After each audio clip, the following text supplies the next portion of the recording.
মুখোশধারী মানুষের মুখোশটা যখন আপনার সামনে হঠাৎ একদিন খুলে গেল, আপনি প্রচণ্ড বেশি আহত হয়ে পড়লেন, ভেঙে পড়লেন। ভাবলেন, এ আমার কি হলো? কাদের সাথে এতদিন আমি মেলামেশা করছিলাম? কিন্তু আপনার সেদিনকে দুঃখের দিন তো নয়, সেই দিনটা আপনার কাছে আনন্দের দিন। কেন জানেন?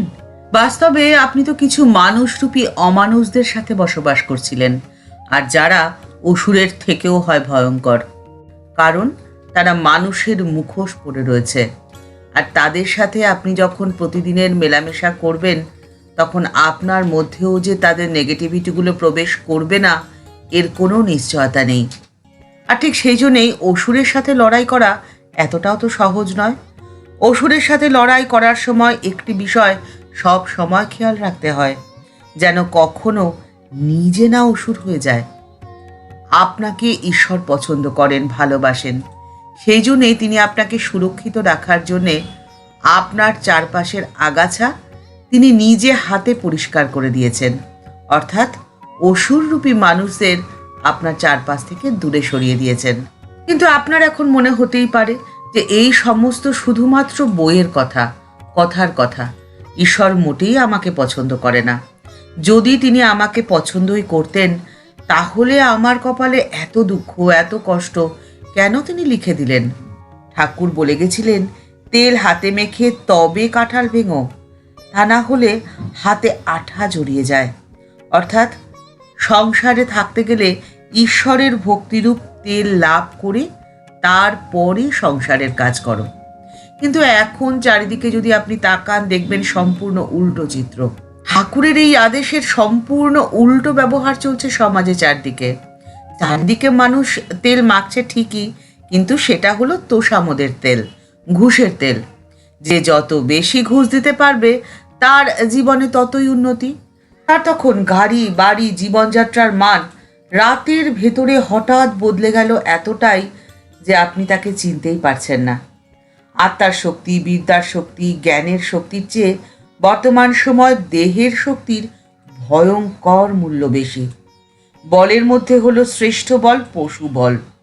সভ্যতার সংজ্ঞা ধীরে ধীরে এতটাই বদলে যাচ্ছে যে অসভ্যতাকেই সভ্যতা বলে গণ্য করা হচ্ছে। অসভ্যতা হলো সভ্যতা, আর সততা হলো ভীরুতা। তাহলে এখন উপায় কি? কিভাবে আপনি আপনার জীবনের পথটি চলবেন? জীবন যে দিনের পর দিন কঠিন থেকে কঠিনতর হয়ে উঠছে। কিভাবে আপনি চলবেন সেই পথের সন্ধান তো ঠাকুরই দিয়ে গেছেন। একদিন গিরিশচন্দ্র ঘোষ ঠাকুরকে প্রশ্ন করছেন, আচ্ছা ঠাকুর, ঈশ্বরকে কি করে পাওয়া যায়? তার উত্তরে ঠাকুর গিরিশচন্দ্র ঘোষকে বলেছিলেন, ঈশ্বরকে পেতে গেলে চাই সরলতা। সরলতা ছাড়া ঈশ্বরকে পাওয়া যায় না। ঠাকুর বলছেন যে কিরকম সরলতা জানো? সেই বনের পথের জটিল বালকের মতো। কোথায় গো আমার মধুসূদন দাদা? তুমি একবারটি এসো না, আমার বড্ড ভয় করছে দাদা।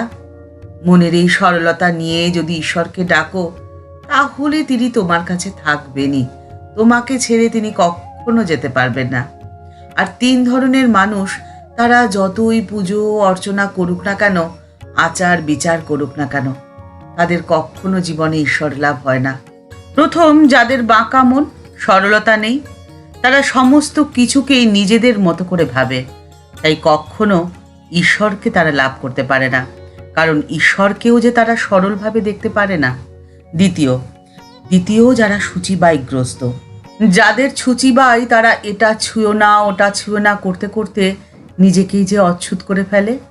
আর তার ভেতরেই তো ঈশ্বর রয়েছে, সেজন্যে ঈশ্বরকেও তারা ছুঁতে পারে না, আর ঈশ্বর লাভও তাদের হয় না।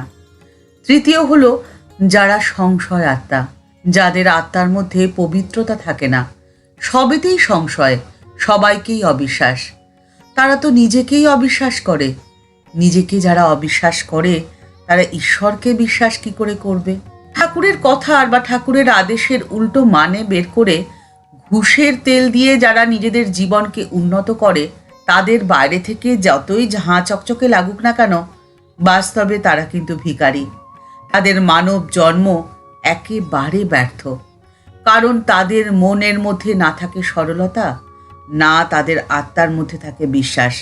তাদের আত্মা হলো সংশয় আত্মা। কাউকে তারা বিশ্বাস করতে পারে না, কারণ তারা যে নিজেকেই বিশ্বাস করে না।